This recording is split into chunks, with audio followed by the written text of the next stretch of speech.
Bom, pessoal, boa noite.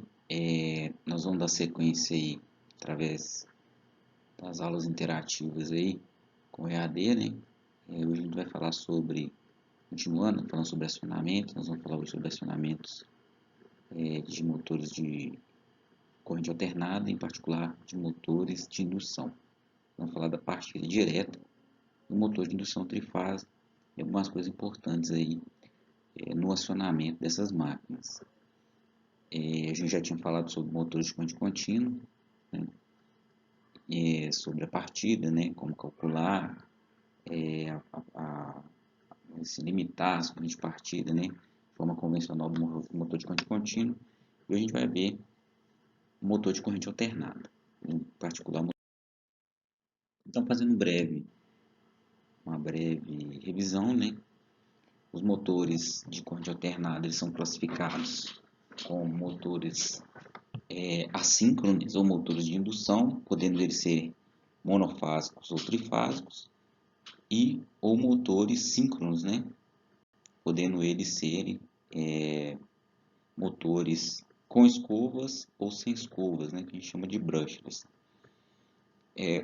No caso de motores de indução, esses motores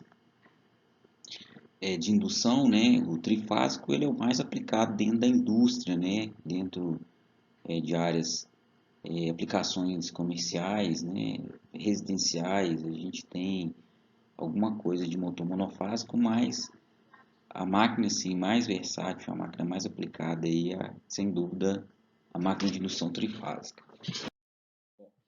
Com relação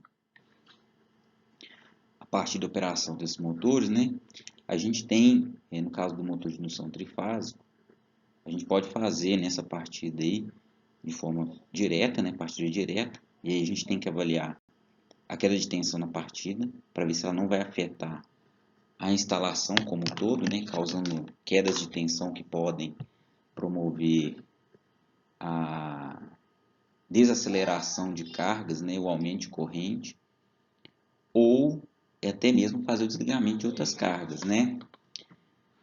Para isso, no caso disso ocorrer, né, se essa queda de tensão for grande, a gente vai ver que o que impacta nisso é a impedância, né, que a gente tem do nosso sistema, o nível de curto-circuito que a gente tem no nosso sistema para fazer a partida. A gente tem opções, né, de redução de corrente de partida, né, com a partida teletriângulo, mas em contrapartida a gente tem a redução do conjugado dessa máquina. A gente tem a partida compensada com o transformador, que também temos a redução da corrente de partida, mas a redução do conjugado também de partida, né, do motor. A gente pode fazer também tem algumas outras chaves, né, que não são muito convencionais, como a aplicação de reator série.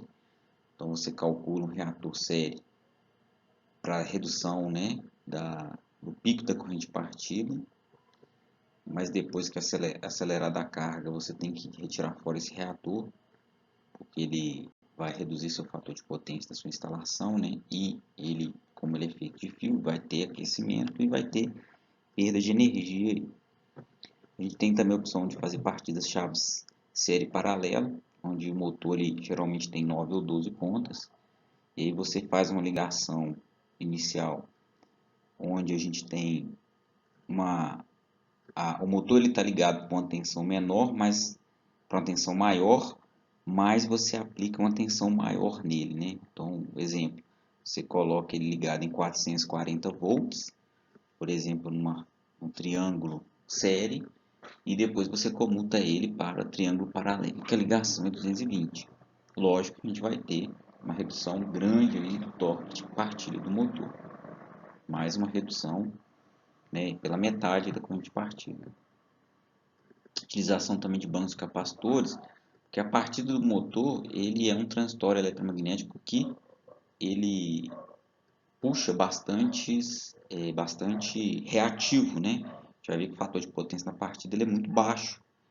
Então, assim, se a gente colocar capacitores para auxiliar a partida, né, para a gente conseguir suprir parte dessa energia reativa através de capacitores, a gente também consegue diminuir a queda de tensão, né, provocada na hora que o motor parte. Bom, essa é a curva característica que a gente já vem estudando aí, né? A gente chama atenção aí que ela tem algumas características que a gente gosta de chamar atenção.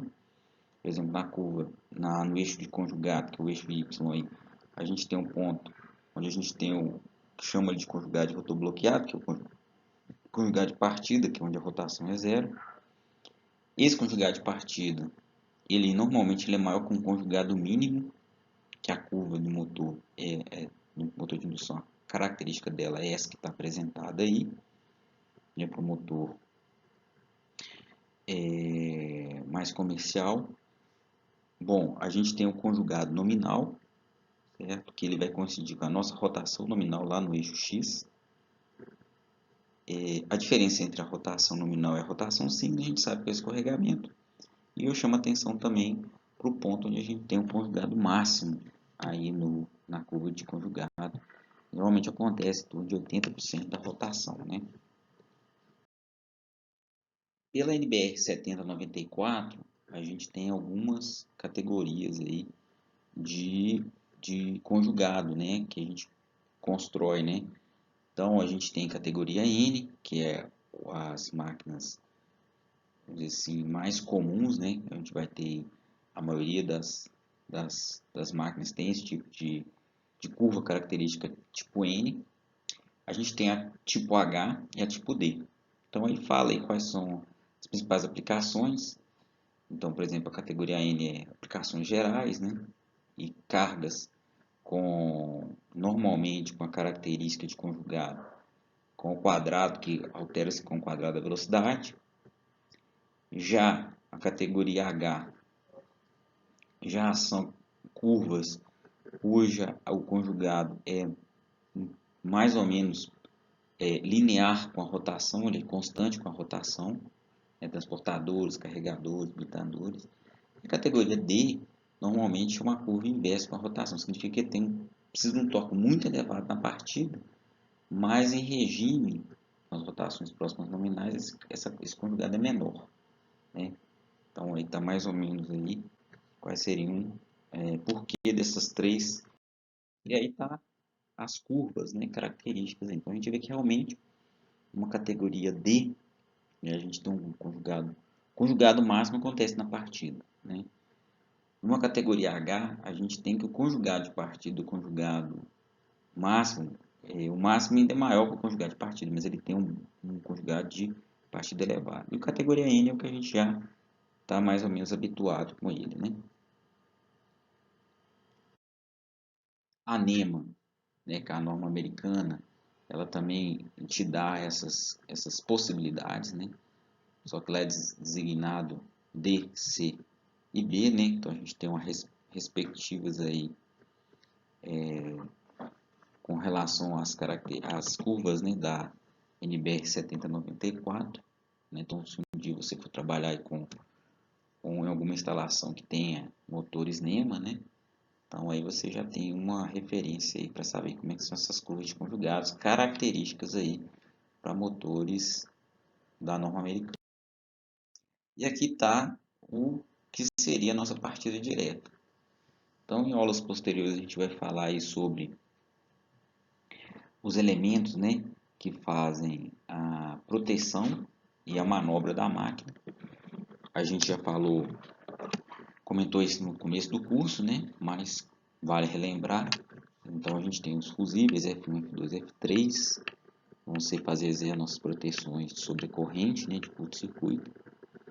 A gente tem o elemento K1 ali, que é o elemento que manobra, né, que liga e desliga, energiza e desenergiza o motor. Temos o relé térmico de sobrecarga, o FT1, que é o responsável em desenergizar, né, desligar o motor no caso de uma sobrecarga. Então normalmente a gente ajusta esse valor, né, do relé térmico para 1,05 vezes o valor da corrente nominal.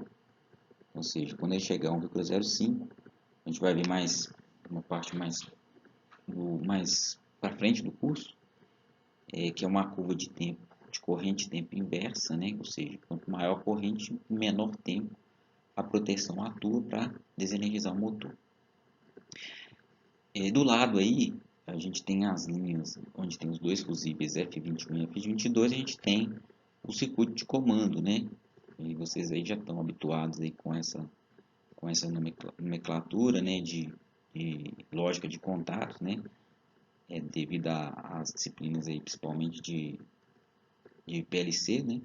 Então, o circuito é muito simples, a gente tem o acionamento da chave S1, né, do botão pulsador S1 aí. Esse botão ele vai energizar o contato K1, a bobina do contato K1, e por sua vez vai fechar o contato K1, 13 e 14. E se a gente soltar, né, o botão S1, como o contato K1 vai estar fechado, né, a gente vai ter ali a corrente, né, e a bobina sendo energizada através desse desvio feito pelo K1 que a gente chama de selo, né? Se a gente apertar o S0 ou se ocorrer uma sobrecarga, a corrente para a bobina do contato K1 ela é então cessada, né? A gente corta a corrente e os contatos do contato K1 voltam ao seu repouso, né? Tanto os contatos 13 e 14, que são os contatos aí de comando, como os contatos de carga, né? Que realmente está ligando, está manobrando o motor, ligando e desligando ele. Bom, pessoal, chama atenção nessas curvas aí, que eu mostro o que é o torque eletromagnético, o que é a rotação, o que é o torque realmente no motor, né? Então, quando a gente vai fazer algumas simulações, a gente pega o torque eletromagnético, a gente não tem nenhum filtro mecânico, né? Esse torque está sendo produzido no entreferro da máquina. Então, a gente tem transitórios bem elevados. E é por isso, né, devido a esses transitórios, que a gente tem correntes elevadas na partida, né? Mas no eixo da máquina, como a gente tem massa, isso é filtrado. Então o que a gente tem na verdade são valores médios aí, né? Então eu mostro, por exemplo, aí na curva que está mais acima, né, de velocidade, a gente vê realmente, né, a gente torque velocidade, a gente vê que a velocidade no começo ela dá alguma variação, mas a gente não percebe isso, né? Porque ainda mais que a máquina vai estar acoplada à carga, esse filtro ainda é maior ainda. Então a gente percebe realmente que essas oscilações aí, ela não se propaga, né, para a parte mecânica da máquina. Você só chamar a atenção que é interessante, né? Se você for pegar, por exemplo, no MATLAB e fazer alguma simulação, você vai ver que se você pegar o torque eletromagnético, na partida ele vai ter essa condição aí dessas oscilações. Mas na saída do eixo da máquina você não vai encontrar essas oscilações, né? Essas frequências são filtradas pela massa mecânica, né? Pela inércia, tanto do eixo da máquina. E aí a gente vai chegar então no que seria o nosso primeiro exercício. Isso aí é um sistema elétrico, né? Um painel, um barramento no CDC, onde a gente tem lá os disjuntores, né? 52 A e B, e o transformador de 4 MVA com a impedância percentual de 5%. Esse transformador de 13.8 para 2.4 ele alimenta 4 motores, né? Esses 4 motores, né, estão nessa barra aí. E a ideia é verificar se na hora que a gente parte uma máquina essa máquina dessa amplitude aí, né? Então, uma máquina maior aí do barramento, qual seria a queda de tensão que teríamos, né, nessa barra do CDC, nesse barramento do CDC. Ou seja, se a tensão 2.4 ela afunda muito, né, eu tenho uma queda de tensão grande, essa queda de tensão ela afeta, né, o funcionamento das outras máquinas. Essa queda de tensão, mesmo com essa queda de tensão, o motor consegue acelerar? Então essas perguntas que a gente tem que fazer para saber se a nossa partida direta está adequada ou não. Então a gente tem um exercício, tá? Referente a esse diagrama que a gente viu no slide anterior, né? Então, a primeira coisa que a gente vai fazer, eu dei as informações, né? Dei que o motor 250 HP, 2.4 kV, 4 polos, dei o fator de potência na partida, a impedância na partida do motor e o torque na partida do motor, que é 1/3 da partida do valor do torque nominal. Isso aí é um típico motor categoria N que a gente tem. Normalmente o torque de partida ele é 1/3 do torque nominal da máquina. Então, a primeira coisa que eu quero que vocês determinem é a queda de tensão na barra do CDC do motor. Estou dando a resposta.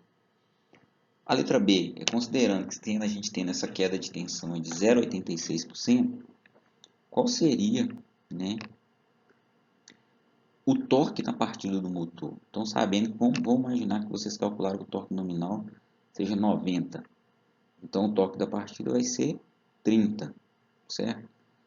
Então, com a queda de tensão de 0,86, como eu calculo o novo torque de partida?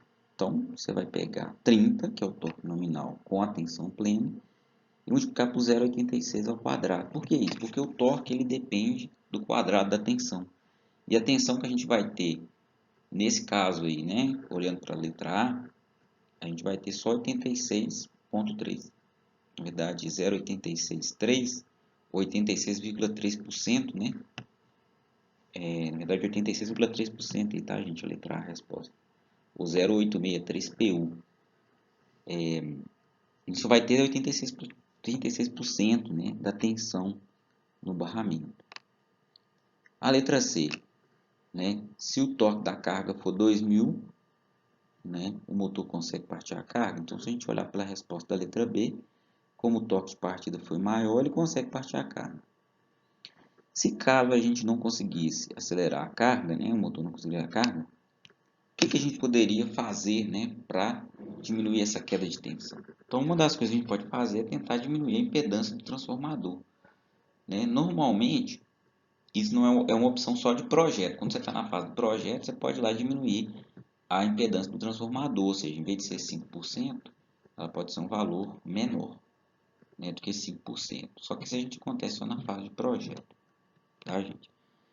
Caso contrário, a gente tem que usar algum outro dispositivo, né, de partida, né, que a gente vai estar mais para frente, para conseguir fazer o arranque dessa carga aí, tá?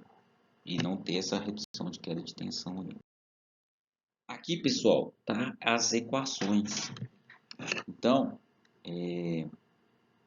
a letra A, você vai usar a primeira equação aí, que é o delta V partida direta, né? Ou seja, ali é o seguinte, qual é a queda de tensão que eu tenho, né, no barramento, quando eu estou partindo o motor. Então, você vai calcular a impedância do motor, certo? Na partida, eu te dei quais são os dados, né? E dividindo pela impedância do motor mais a reatância do transformador, que é o X do tráfego aí. E aí você pode calcular, né, o módulo da impedância do partido do motor, né, e esse módulo de baixo, que é a impedância de partido do motor mais do tráfego, como sendo aí, né, gente, é teorema de Pitágoras, aí é triângulo de impedância, né, é R mais JX, então é R ao quadrado mais X ao quadrado, né, e lembrando que embaixo eu tenho X do tráfego mais X do motor, né. Eu te dei qual que é o fator de potência na partida, te dei a impedância na partida, então você tem o R, tem o X. E o V da barra em PU é 1, certo? Então, daí você consegue calcular, então, qual vai ser a tensão residual. Aquele 0,86 tem que sair daí, tá bom? E o torque da partida é a tensão que você pegou ΔV lá ao quadrado, 0,86, né? Por exemplo, ao quadrado vezes o torque nominal, né? Você vai calcular o torque nominal, torque de partida nominal, que é o torque nominal do motor, dividido por 3. O torque nominal do motor é a potência nominal, né? Lembrando que potência é torque vezes rotação, então é a potência nominal do motor dividido pela rotação nominal te dá o torque nominal. Lembrando que a rotação tem que estar radiante por segundo aí, tá bom, galera? Então, passa essa aula aí para vocês aí, com essa breve explicação aí, e vamos ver o que vai sair aí, se esse modelo aí de aula aí dá certo, não dá, vamos ver o que a gente faz, tá bom, gente? Eu acho que é uma tentativa aí pra gente continuar tendo as aulas aí, tá bom? Abração aí, todo mundo. Com Deus.